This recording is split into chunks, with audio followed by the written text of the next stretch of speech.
il n'y a qu'un seul Dieu. Cela est un enseignement clair de la Bible, d'après Marc chapitre 12, versets 29 à 34.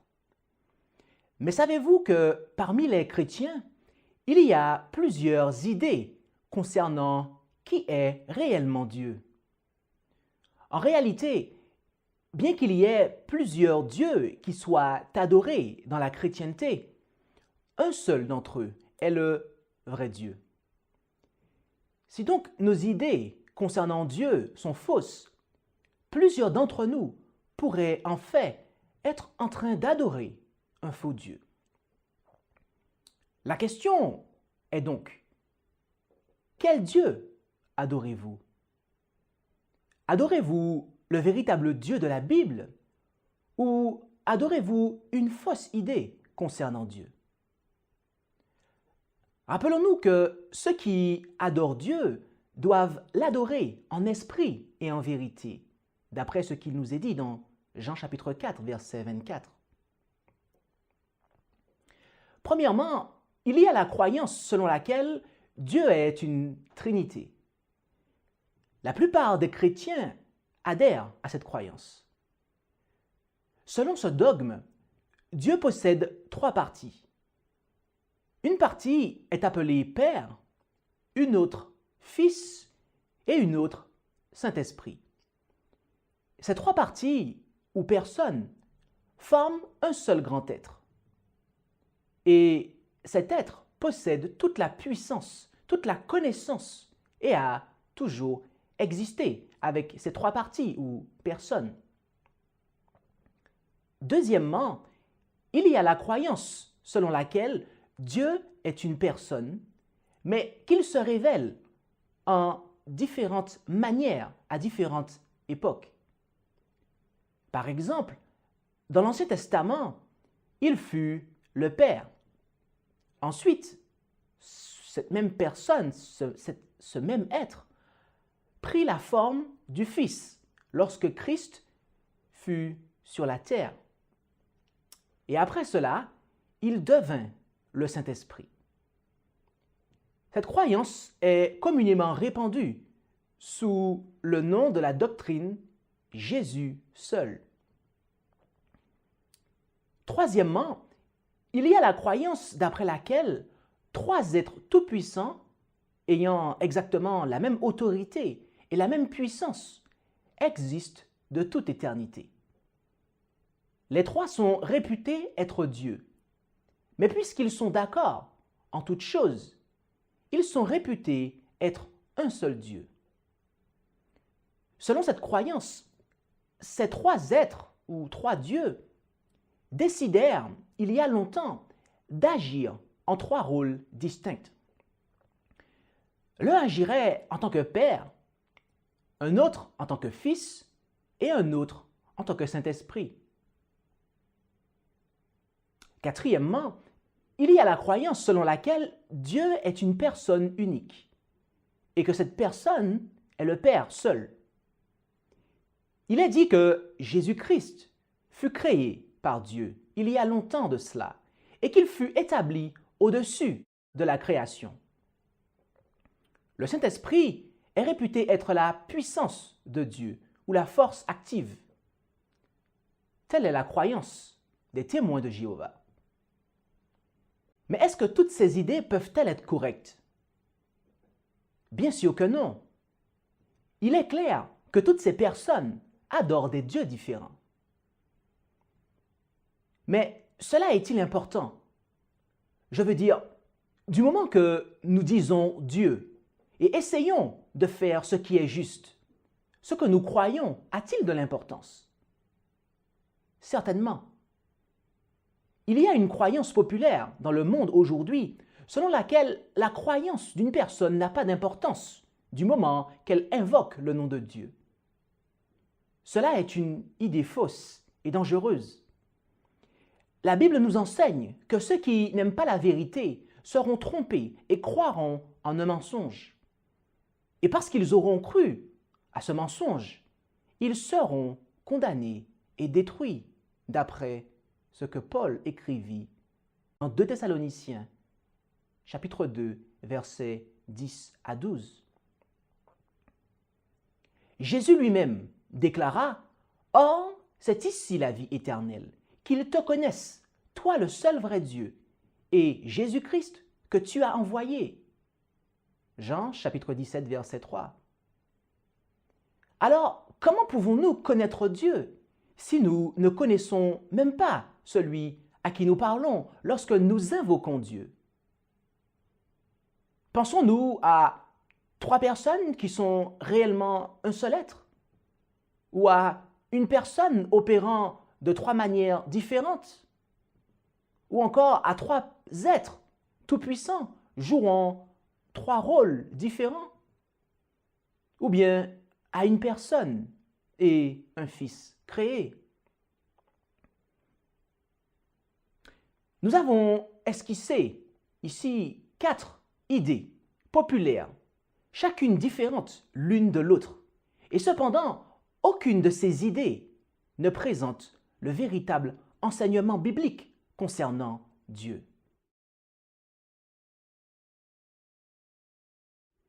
Que signifie Dieu? En règle générale, ce mot se réfère à tout ce qui est considéré comme supérieur ou qui est adoré. Cependant, la Bible enseigne qu'il n'y a qu'un seul vrai Dieu et que ce Dieu est le plus grand être dans l'univers.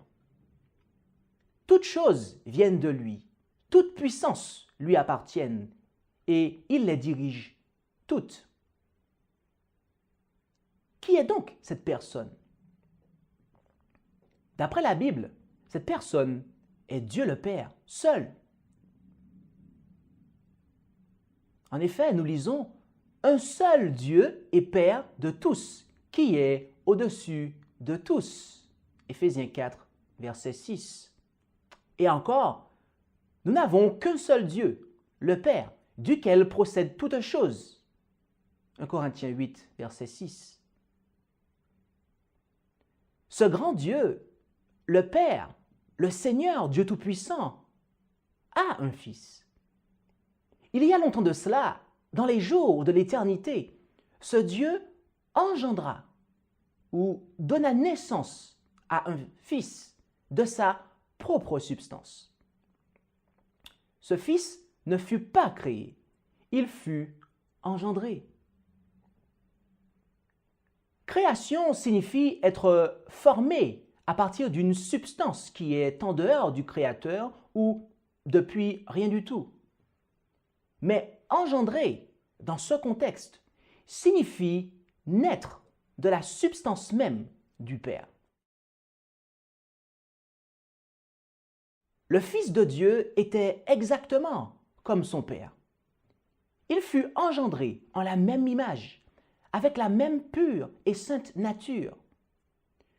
Dieu donna toute sa puissance et toute son autorité à ce Fils. Et ce fut par ce Fils, Jésus-Christ, que Dieu créa chaque élément de l'univers. Le livre des Proverbes nous parle de la naissance du Fils de Dieu, ainsi que de la relation qu'il avait avec le Père dans les jours qui précédèrent la création du monde.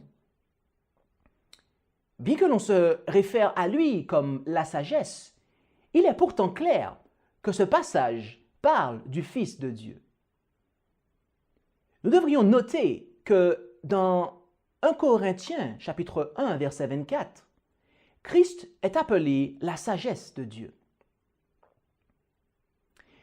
L'Éternel m'a possédé dès le commencement de ses voies.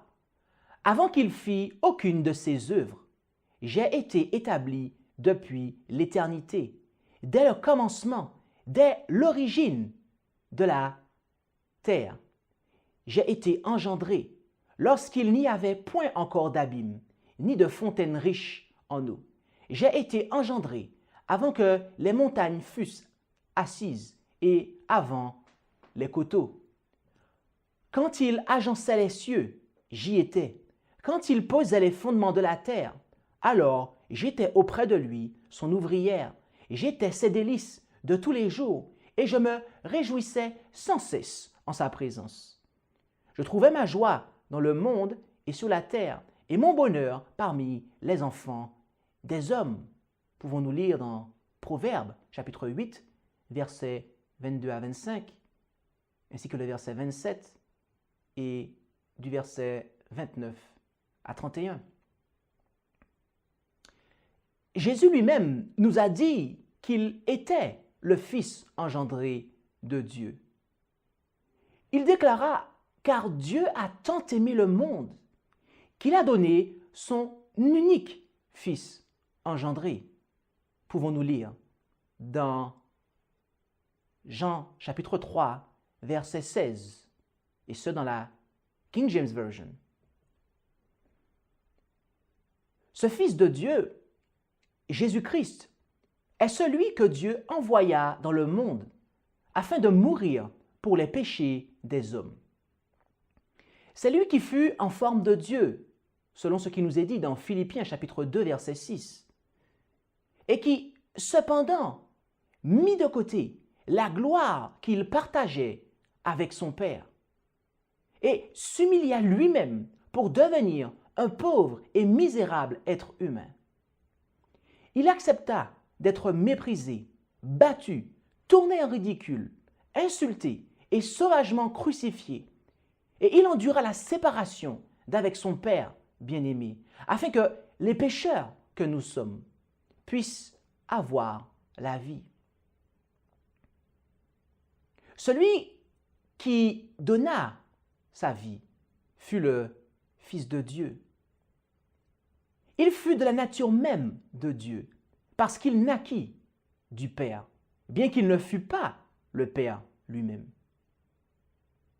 Quelle grande merveille apparaît alors à nos yeux lorsque nous considérons que ce fut son propre Fils bien-aimé que Dieu donna, celui qui vint du sein et du cœur même du Père, d'après ce que nous lisons dans Jean, chapitre 1, verset 18.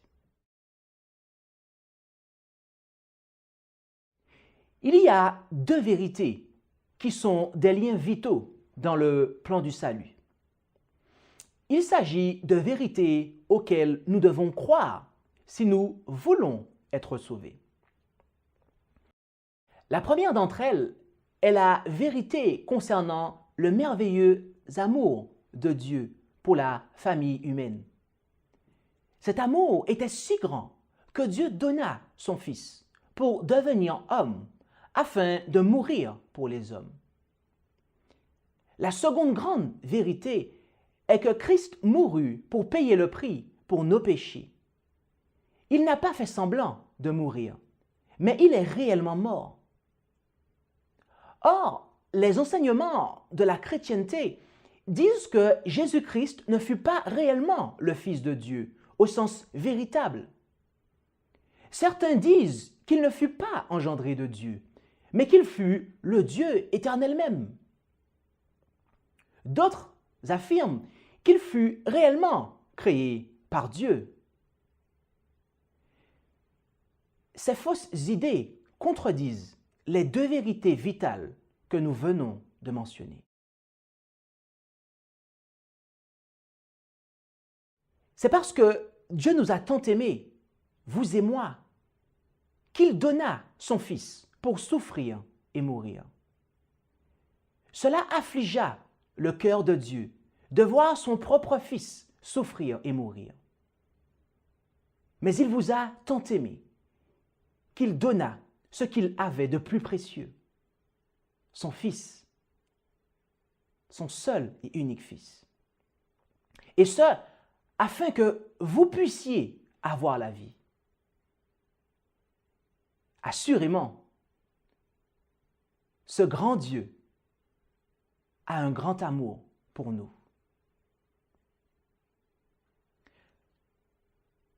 Pourquoi les chrétiens enseignent-ils alors que Jésus ne fut pas réellement engendré de Dieu, mais qu'il a toujours été une partie du Dieu trois en un, dans lequel les trois membres furent égales en puissance et en autorité.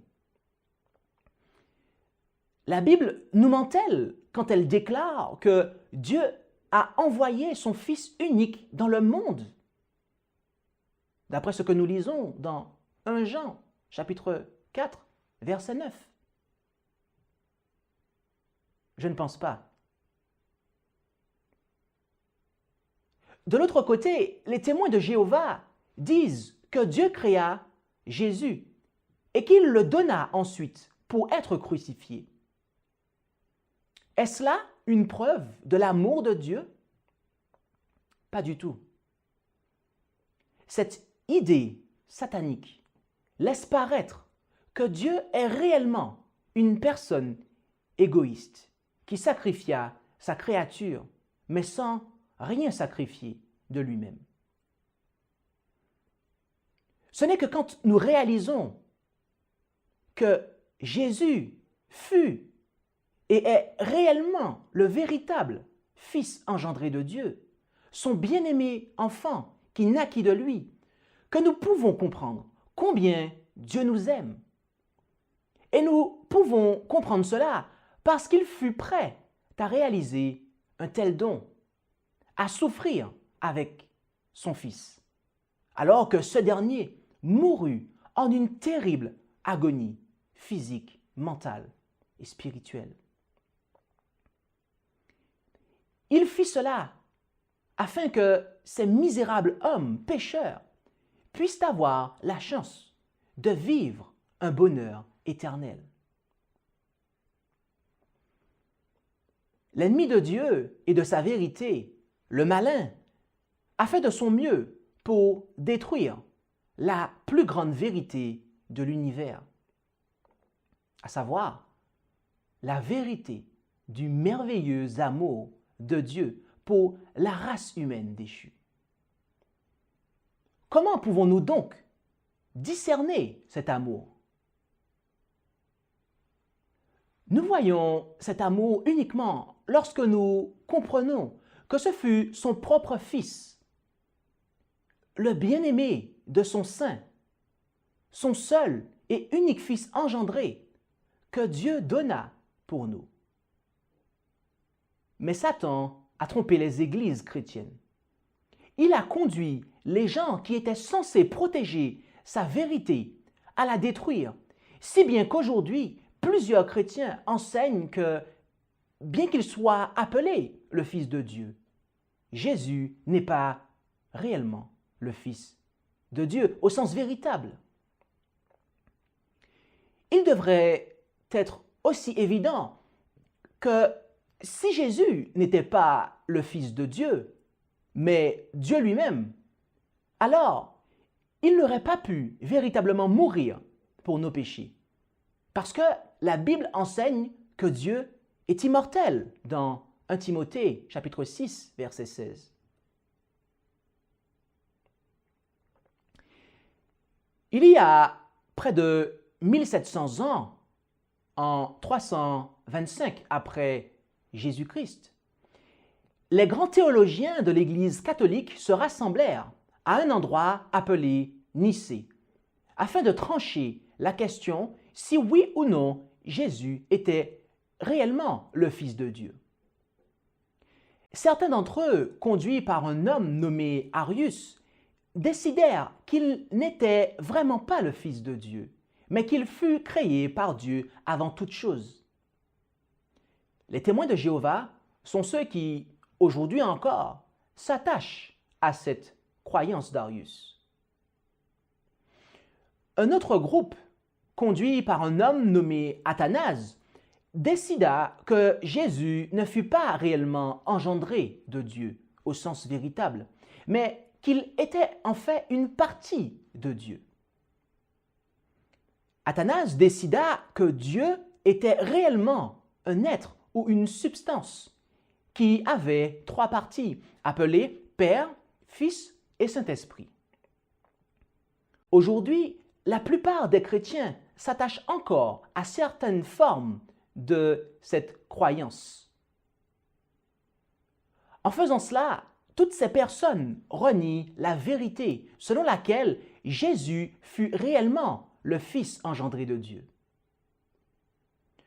Ce concile de Nicée est l'endroit où ces fausses idées virent le jour. Et durant les 1600 années qui se sont écoulées, elles sont restées enracinées dans la pensée chrétienne populaire. La question est donc, croyez-vous que Jésus-Christ est le Fils de Dieu? Vous avez regardé cette présentation parce que Dieu souhaite que vous sachiez qu'il vous aime énormément. Il souhaite que vous sachiez que son amour pour vous est si grand qu'il n'a point épargné son propre Fils, mais qu'il l'a livré pour nous tous, selon ce qui nous est dit dans Romains chapitre 8, verset 32.